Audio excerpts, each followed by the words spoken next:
আসসালামু আলাইকুম। আশা করি সবাই ভালো আছেন, অনেক অনেক ভালো আছেন। আলহামদুলিল্লাহ আমরাও ভালো আছি। চলে আসলাম রান্নাঘরে। আজকে আপনাদের ভাইয়া এত সুন্দর পুঁটি মাছ কিনছে, সাথে কয়েকটা পাঁচমিশালি মাছও আছে। পুঁটি মাছগুলা মনে হচ্ছে যে এখন ধরে নিয়ে আসছে, মানে খুবই তাজা ছিল।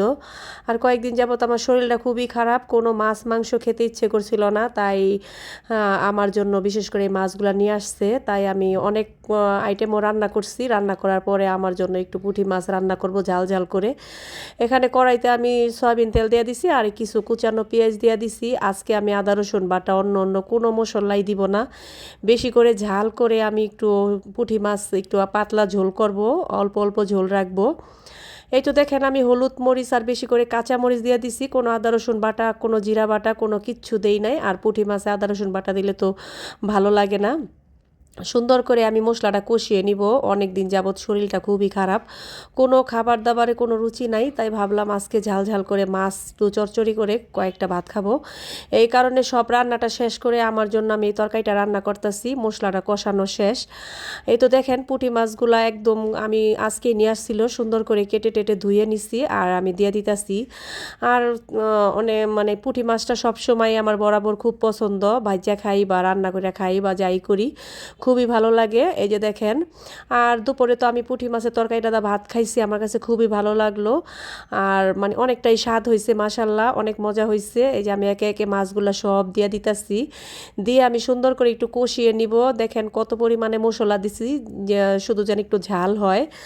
এই সবগুলা মাছও দিয়ে দিলাম। এখানে একটু মনে করেন অন্য অন্য মাছও ছিল, আর ছিল আপনার এই মলা মাছ, বড় বড় মলা মাছ। আমি সুন্দর করে লেড়ে চেড়ে একটু কষিয়ে তারপর অল্প পরিমাণে পানি দিয়ে দিব, কারণ এমনিতে তো ছোট মাছ, আর ছোট মাছে বেশি একটা জাল দিতে হয় না। এই যে দেখেন মাশাল্লাহ মাছের তরকারি কালারটা অসম্ভব সুন্দর হয়েছে, আর খেতে তো অনেক দারুণ হয়েছিল।